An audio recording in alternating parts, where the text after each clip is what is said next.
All right, hello from Indy.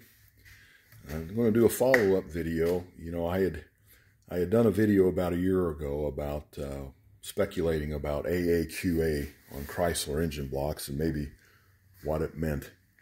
And I told you I would keep digging with people that worked at the foundry and see if I could come up with something more than just a guess.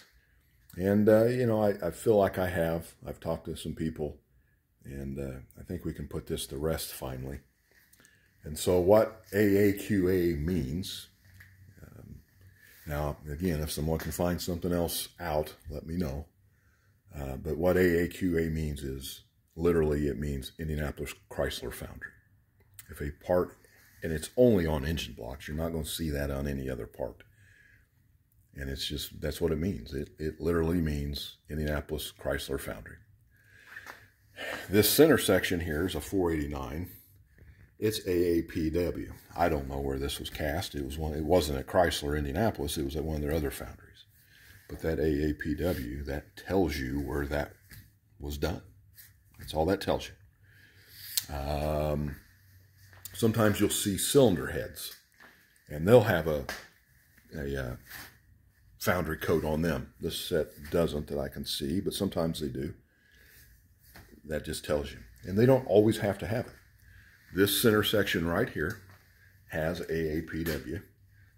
The one on the car is another 489. It does not have AAPW on it.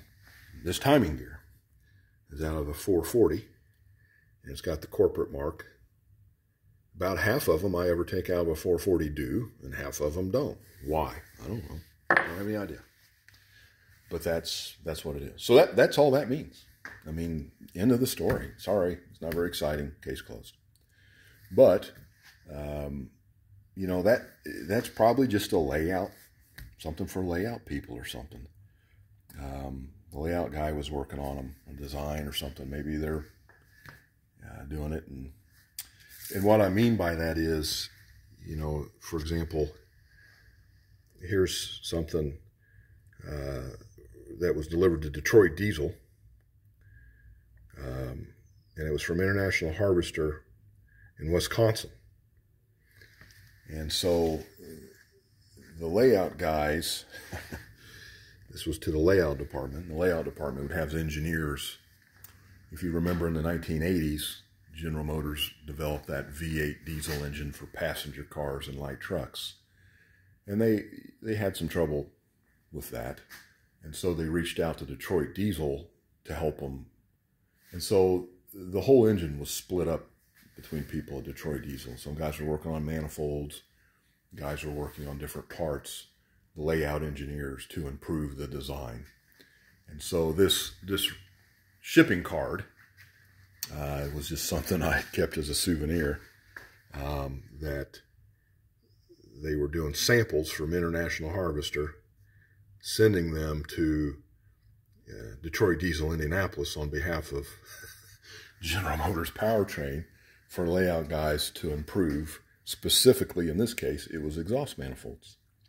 And so it would have a foundry mark, and that's what it would mean. It meant nothing to anybody else on earth except this layout engineer would know by the markings on that on those particular exhaust manifolds. Oh, this is a good design. Now, who did this one? Because he probably had a dozen different sets laying around. And so he would know that. And he was working on layout, and that would help him with improvements to know where it came from. For example, another example is my uncle was one of the layout engineers for, did General Motors transmissions, did layout, was a layout engineer for those. And so he helped design, you know, he packaged it. He took all this stuff that they wanted to do and he made it fit. Same thing, that you know, there's a layout engineer that made all them little parts and stuff fit in there. That's a layout engineer was doing that stuff. Same with engine blocks. All the stuff would go to the layout guys, and they would do that. So it really doesn't mean anything to production, because this is before production even happens, right? The layout men that designed this thing, the guys in production were probably sucking on their thumbs when the guys were working on this stuff, right?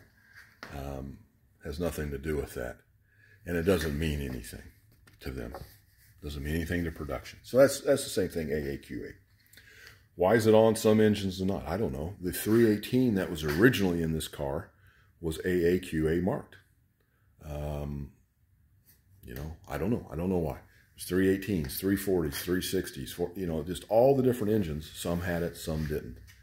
And there's probably legal reasons for that. You know, like the corporate mark here, it's on some of these gears and it's not on others.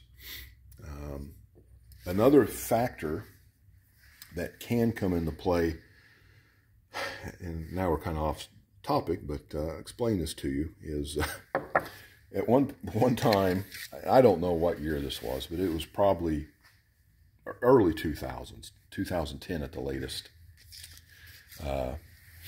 We had an area that had nuts and bolts for engines assembly, and it was just a big, you know, cubbies full of nuts and bolts. And when you would get one out, it'd have an index card, and you would, you know, one out, and you would initial it in the date. And then if you put some in, if you ordered new ones and you put them in the cubby, you'd put 100 in, your initial and the date. And I was going through for a fastener for Detroit diesel engines, and I opened up the cabby, and the last entry date was 1956. And I thought, there's no way. And it showed 600 in 1956. And then over all these years, this part had been used for different stuff, not just the original engine, but who knows what over the years. And I thought, there's no way that's right. There's no way. So I added up what had been taken out, and then I got them out and counted, just out of curiosity's sake. And it was right. So there's some guy out there restoring a Detroit diesel engine, and he's trying to figure out why this one part always has this certain stamp on it from 1956 forever, but why don't these other parts have it? Well, that's why, because they never used any of them. They ordered them in 1956 from a supplier, and that's the last time on earth they ever ordered them. Whereas other stuff got used all the time. I don't know. It was just, I couldn't believe that it was just a specific fastener that was rarely used, but occasionally it did get used. So all those things, those are little production things. I know it doesn't really mean anything, but I'm just telling you, guys, that's just how it works. It used to be factories kept inventories, and they would have what they called stackers, and it would just be rack storage, and it would be full of parts. And they never had inventory issues like they do today. Well, government and its greed decided to start taxing companies inventory tax. And so now you know why they have the tax sale. And they do now what's called just in time.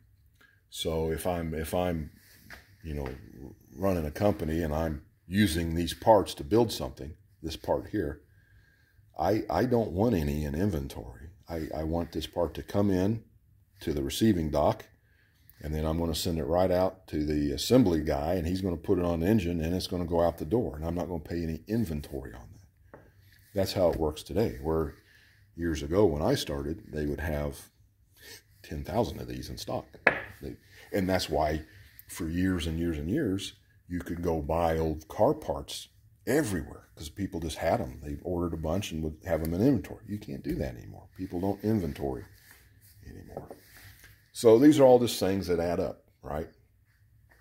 So anyway, AAQA, that's it. It just simply means Chrysler Indianapolis Foundry is what AAQA means. That is the corporate code for the foundry in Indianapolis. All right, this was a long video to say something that simple. But anyway, I don't know. I guess I'm bored. Later.